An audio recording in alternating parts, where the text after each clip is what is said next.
Hello everybody, welcome to my channel, The Real Super Sam. Today is my first comic book review, and I hope you enjoy.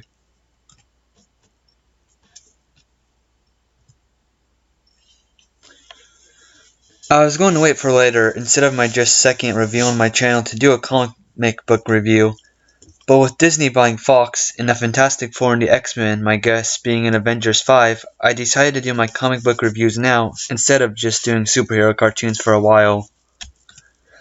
Just imagine all the ideas and things that could happen now that Marvel owns the Fantastic Four, X-Men, and every other big Marvel character. I plan to review a lot of these, and on my other channel, even though it's mostly gaming, talk about ideas of future Marvel movies. The Fantastic Four has always been one of my, if not my favorite superhero teams in the comics, even compared to the Justice League, Avengers, Guardians of the Galaxy, Defenders, Bat Family. Okay, I'm getting a little ahead of myself. With Reed Richards, the Fantastic Four's leader, Mr. Fantastic, Sue Storm, the Invisible Woman, the childish Human Torch, aka Johnny Storm, and the ever-loving blue-eyed Glenn Grimm, the Thing. Because of this is the issue they premiered in, I'm going to go over the origin, the overall story, the characters, and then the writers, the drawings, then an overall review, and some other things. This is my first ever comic book review on this channel, so I would love to see how you think the review should be. I'm going to be doing the first appearance reviews of Spider-Man, Daredevil, and others, so stay tuned by subscribing. I am reading this and a lot of other Fantastic Four comics from the Marvel Omnibus Fantastic Four Volume 1. I plan to do a review on the book and actually show the pages and looks in real life, so stay tuned for that also. I don't think right now I'm going to review every issue, every beginning issue even, just the essentials and the ones that stand out to me. The Fantastic Four first appeared in Fantastic Four issue 1 on November 8th, 1961. It was written by Stan Lee and penciled by Jack Kirby. Yeah, this was made by probably the two most famous comic book writers in the industry, so you know it must be good. This issue introduced the first and most iconic four team members of the Fantastic Four, and one of their arch nemesis, the Mole Man. It starts off with a beacon shot in the sky over Central City that says the Fantastic Four. The story, unlike most other origins, did not start out with the origin of the Fantastic Four or the hero, which I love. It shows that they started off differently, and they weren't going to follow anything regular like DC did with their heroes.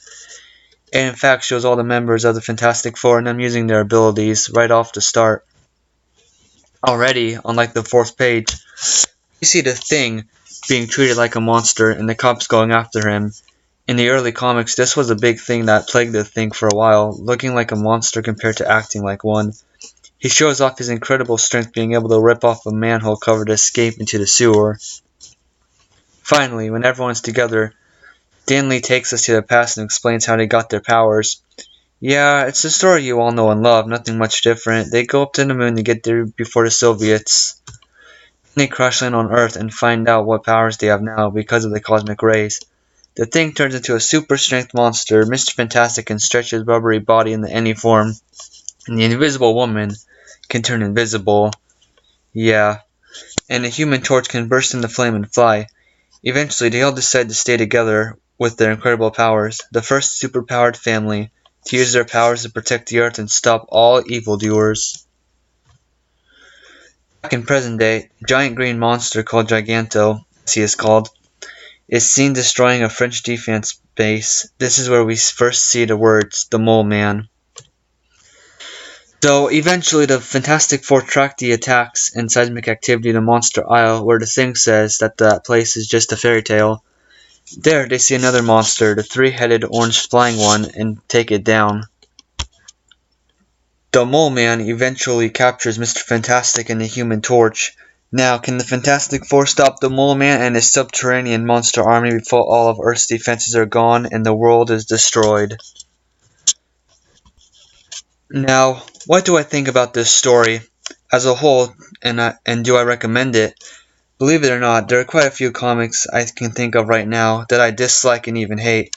Don't worry, this is not one of them. Just know I won't always say 10 out of 10 because it has my favorite supervillain or hero. Maybe it will affect the top 10 list, but not here. Let's talk about my favorite parts of any comic book story, the villain. One of the best moments of this comic. It is an origin though, so I am not surprised that they had to do two origins instead of just one in the premiere comic. The first villain the Fantastic Four fought was not just their archenemy Doctor Doom, but the Mole Man. Heck, most heroes didn't fight their archenemy in the first appearance. The Mole Man is ultimately just some guy who was just shunned by society because he was ugly and turned into a villain and wants revenge on the world because of it. He does have an army of monsters, and I actually like his costume, which is one positive thing about him so early on. Others may not like him having the classic monster angle like an old horror movie, fight the evil ugly big monster, but having this happen in the first Fantastic Four issue was a part of it I liked. It made the ultimate plot easy and fun to read. You already know the heroes win. Basically, I think it was a nice callback to the olden days of superheroes, and this wasn't so old, as in the 30s or 40s, and this comic came out in 1961. Or maybe it's just me that doesn't think that's a large separation between 40s and 60s. Mole Man himself has some cool powers that make him an opponent for the Fantastic Four, even if he was on Earth instead of the subterranean. That is another thing I liked in the story, an area in the center of the Earth and being able to destroy it from below. It is a fun and new concept to explore, especially in a comic book supervillain. The Mole Man has powers of radar sense in the story. He can see in a place Mr. Fantastic can't. He uses his famous staff to summon monsters and attack his enemies. It doesn't shoot out lasers like it does in the future. I like that he has an army of unearthly, ugly, creative monsters also. It is a lot more entertaining than just having a bunch of things that work for him in matching costumes. Or thugs, whoops. Mole Man actually wasn't set up back to be their enemy. In fact, just like Joker, he seemingly dies in his first appearance. The characters in the designs are pretty much exactly as you'd imagine, except the Human Torch and the Thing. The Human Torch looks like the one in the 1940s, the android. I like how he looks more in the future. Here, he has no eyes or facial features except flame everywhere. When he flies too close to some planes, the planes actually accidentally get lit on fire and crash.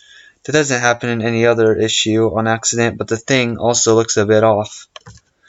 The Thing is a big rock monster with no facial features also. I don't really like that in looking at people in comics. Sure, the Thing is supposed to be unearthly, but you know he used to be a human, so... Now, on to a question some of you have had from the beginning. Central City? What about New York? I thought Central City was where the Scarlet Speedster lived. I guess because this comic superhero was before Spider-Man, Daredevil, Iron Man, Thor, Avengers, and a lot more. So they did not know what was coming for the future of Marvel Comics. They decided to make up a city that they would protect and live in. But Central City, that the Fantastic Four protects, is located somewhere in California. But later they do love to fight crime in New York City, it seems like. I don't think they mentioned Central City much afterwards. They might, but if they did, I forgot.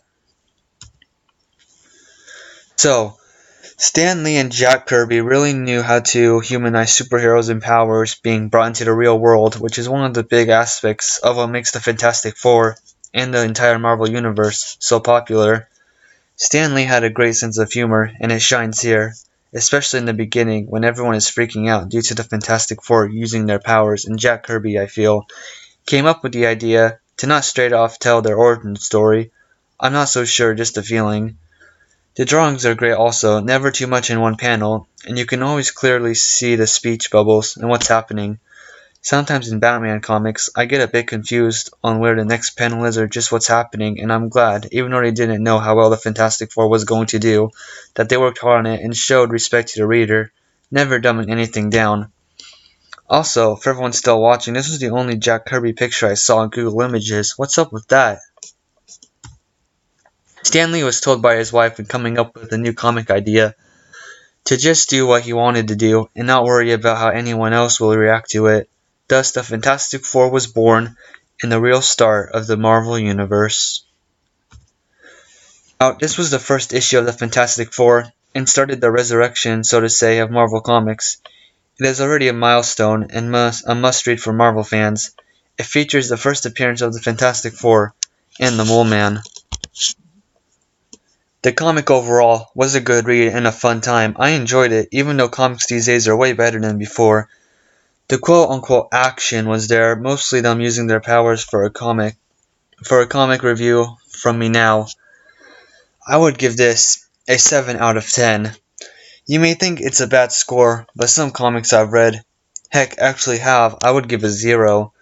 The Fantastic Four from the beginning was already a landmark superhero adventures, and whoever read this back then must have known that they would soon become a Marvel Comics household name. That is all. Please remember to like and subscribe, comment anything down below. I hope it is about future episodes or comics you want me to check out.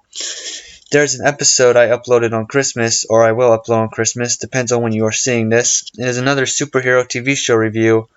Obviously this channel uploading is much slower than my other one, but oh well. Usually if I forget anything, I put it in the description, so please check that. And bye guys, and have a good day.